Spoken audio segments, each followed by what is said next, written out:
ఏపీలో కూటమి ప్రభుత్వం అభివృద్ధి దిశగా ముందుకు సాగుతోందని ఎమ్మెల్యే ఆదినారాయణ రెడ్డి తెలిపారు. అమరావతి ఆంధ్రప్రదేశ్ శాశ్వత రాజధానిగా కొనసాగుతుందని ఆయన స్పష్టం చేశారు. అమరావతిపై తప్పుడు ప్రచారం చేస్తున్న వైసీపీ నాయకులకు రానున్న స్థానిక సంస్థల ఎన్నికల్లో ప్రజలే తగిన సమాధానం చెబుతారంటున్న ఆదినారాయణ రెడ్డితో మా ప్రతినిధి Kiran face to face. Andhra Pradesh ప్రభుత్వం ఇప్పటికే అభివృద్ధి పదంలో దూసుకుపోతుంది. ముఖ్యంగా డబుల్ ఇంజిన్ సర్కార్తో ముందుకెళ్తుంది అనేసి కూడా జమ్మలమడుగు ఎమ్మెల్యే ఆదినారాయణ రెడ్డి చెప్పే పరిస్థితి కనిపిస్తుంది. ప్రస్తుతం మనతో మాట్లాడడానికి ఇదే అంశంపై మాట్లాడడానికి జమ్మలమడుగు ఎమ్మెల్యే ఆదినారాయణ రెడ్డి గారు మనతో పాటు ఉన్నారు. సార్ని అడిగి మరిన్ని విషయాలు. సార్ చెప్పండి సార్, మీరేమో డబుల్ ఇంజిన్ సర్కార్తో రాష్ట్ర ప్రభుత్వం ముందుకు దూసుకుపోతుందో అంటున్నారు. మరోపక్క రాజధాని లేని ఈ మన రాష్ట్రానికి అమరావతి రాజధాని అంటున్నారు. మరోపక్క ఆ పక్క జగన్ సర్కార్ ఏమో దాన్ని మావిగండి అని చెప్పేసి ప్రజలను తప్పుదోవ పట్టిస్తారు. దానికి మీరేమని చెప్తారు? ఒకటి, ఈ ప్రపంచంలో 12వ స్థానం నుండి ఈ 12 నెలల్లో మోడీ గారి ఆధ్వర్యంలో 4వ స్థానానికి వచ్చింది దేశం. ఆయన ఆధ్వర్యంలో డబుల్ ఇంజిన్ ఆధ్వర్యంలో ఈ రాష్ట్రం మా బీజేపీ పాలిత రాష్ట్రాల కంటే ఎక్కువ పెన్షన్ ఇచ్చే రాష్ట్రం ఇదే, ఎక్కువ అభివృద్ధి జరిగేది కూడా. మొన్ననే శివరాజ్ సింగ్ చౌహాన్ గారు మొన్న ఈ పక్కనే ఉండే రైల్వే కోడూరులో ఒకే మాట చెప్పినాడు, పంచాయతీరాజ్ డిపార్ట్మెంటు గ్రామీణవాది హైయెస్ట్ జరిగేది ఆంధ్రప్రదేశ్. అందులో సంవత్సరానికి 2 కోట్ల చొప్పున గ్రామీణ ఒక్కొక్క జీపీకి అంటే గ్రామ పంచాయతీ కూడా నిధులు వచ్చే రాష్ట్రం ఏదంటే ఇది. ఎక్కువ ప్రైవేటు పెట్టుబడులు వచ్చిన రాష్ట్రం అంటే ఇది. అందులో నిన్న జేఎస్డబ్ల్యూ రాయలసీమ స్టీల్ కార్పొరేషన్ కూడా, అందులో జమ్మలమడుగు 450 గిగావాట్ల కరెంటు ఈ దేశంలో ఇప్పుడు పెరిగేది 550, 2 కలిపితే 1000 గిగావాట్లు. అంటే ఒక్కొక్క గిగావాట్ ఇచ్చుకుంటే ఒక 1000 మెగావాట్లు. అందులో భాగంగా 160 గిగావాట్లు పర్మిషన్ ఓన్లీ ఏపీకి ఇవ్వడం జరిగింది. 7 కోట్ల ఇళ్లలో వాటాకు 12 లక్షలు రావాల్సి ఉంటే 25 లక్షల ఇళ్ళు మోడీ గారి ఆధ్వర్యంలో ఏపీలో జరుగుతున్నాయి. ఒక 5,50,000 అయిపోయినాయి. ప్రతి ఐటెంలో జలజీవన్ మిషన్ ఎక్స్టెన్షన్ ఇవ్వడం జరిగింది ఈ రాష్ట్రం కోసం. అమృత్ పథకానికి నిధులు ఇచ్చినాయి కేంద్రం ఎక్కువ. ట్రాన్స్పోర్టులో అటు రైల్వే కానీ, సీపోర్టు కానీ, ఎయిర్పోర్టు కానీ, నేషనల్ హైవే కానీ ఎక్కువ లబ్ధి పొందే రాష్ట్రం ఏపీ. ఇన్ని రకాలుగా అన్ని దాంట్లో అభివృద్ధి జరుగుతుంటే ప్రైవేట్గా గూగుల్ వచ్చా, కాగ్నిజెంట్ వచ్చా, ప్లస్ అశోక్ లైలాండ్ వచ్చింది, అదాని ఒకవైపు, అంబానీ ఒకవైపు, వాళ్ళు మరొకటి బుల్లెట్ ట్రైన్ మరొక వైపు. ఇన్ని రకాలుగా ప్రైవేటు గ్రూపులు జేఎస్డబ్ల్యూతో పాటు 5 సిమెంట్ ఫ్యాక్టరీలు కూడా జమ్మడులో రాబోతున్నాయి. అంటే ఆంధ్రప్రదేశ్ టాప్లో ఉంది. రాయలసీమకు అప్పు కూడా రాబోతుంది 1,00,000 కోట్లతో. అందులో జమ్మలమడుగు మరింత ఎక్కువ. ఈ అసూయ దేశంతో మాట్లాడే మాటలకు ఎవరు సవాల్ చెప్తారు? మీకు అకౌంటబిలిటీ ఆడిట్ చూపితే చెప్తాం.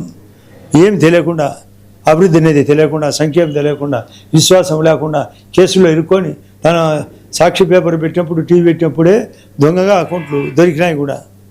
ఒకవైపు ఐశ్వర్య ఫ్యాక్టరీ, ఒకవైపు దాల్మియా ఫ్యాక్టరీ దొరికినా దొంగ. ఇంకా ఎందుకు మీ బతుకు? ఇన్ని కేసులు ఉన్నాయి. 43,000 కోట్లు అఫీషియల్గా క్యాష్ దొరికింది.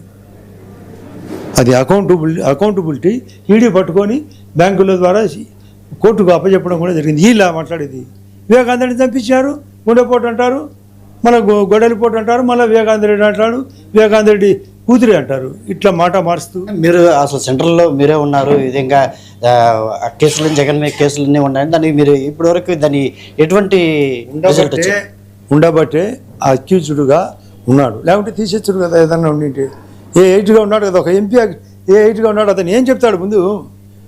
అసలు గౌరవ ఆ రోజు ఉండబడిన సీఎంగా వాళ్ళ అన్న ఉన్నప్పుడే అతను ఇరుక్కున్నాడు. తన కేసులు అట్లే ఉన్నాయి. ఏం చెప్తాడు సమాధానం?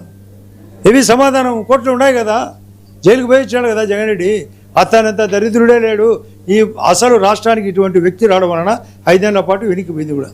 అభివృద్ధి చెందలేదు ఆయన హయాంలో, మొత్తం జరిగేది ఈ హయాంలో అసలు ఏం జరగట్లేదని చెప్పేసి కూడా ఒక క్రియేట్ చేస్తున్నారు. దాన్ని ఏ విధంగా చూడాలి? ఇప్పుడు మీరే ఈ గవర్నమెంట్ వచ్చినాక రేణిగుంట టు నాయుడుపేట వరకు జరిగింది, ఒకవైపు మద్రాసు పోయే వరకు జరిగింది, ఒకవైపు బుల్లెట్ ట్రైన్ ఇక్కడే, ఒకవైపు ఎయిర్పోర్ట్ ఎక్స్పాన్షన్ జరిగింది, తిరుపతి రైల్వే స్టేషన్ ఆధునీకరణ జరిగింది, ఒకవైపు పక్కనే నిన్ననే వికసిత భారత్ స్టార్ట్ అయింది కోడూరులో, ఒకవైపు స్టీల్ ఫ్యాక్టరీ, ఒకవైపు పుట్టపర్తి దగ్గర మరొకటి, ఒకవైపు అమరావతి ఫాస్ట్గా జరుగుతుంది, ఒకవైపు పోలవరం ఫాస్ట్గా జరుగుతుంది, ఒకవైపు వైజాగ్ రైల్వే జోన్, ఒకవైపు స్టీల్ ఫ్యాక్టరీ డబ్బులు జరుగుతుందో లేదో తెలుసుకొని కూడా తెలియనట్లు, ఏదో మైసభ అనే ఒకటి ఉంది, ఉన్నది లేనట్లు లేనిది ఉన్నట్టు.